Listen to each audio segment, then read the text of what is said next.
Le ministère du Tourisme et de l'Artisanat a pour objectif d'attirer 9 millions de touristes cette saison. Selon les analystes, les indicateurs de progrès enregistrés chaque mois vont de 25 à 30% pour tous les marchés, en particulier pour les marchés russes et chinois. Le marché russe a continué de croître et pourrait dépasser l'objectif de 750 000 touristes.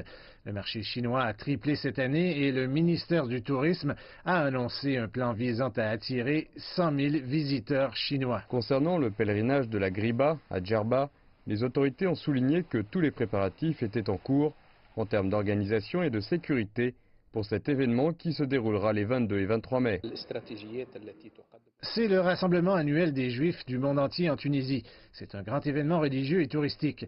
Le succès de ce pèlerinage international juif est la garantie du succès de toute la saison touristique. Le secrétaire général de l'Organisation mondiale du tourisme a exprimé son soutien total aux autorités tunisiennes pour atteindre leur objectif d'augmenter le nombre de touristes en 2019. Nous sommes heureux de voir que les chiffres sont en augmentation et que la Tunisie est l'un des meilleurs exemples et l'un des pays à la croissance la plus rapide du continent.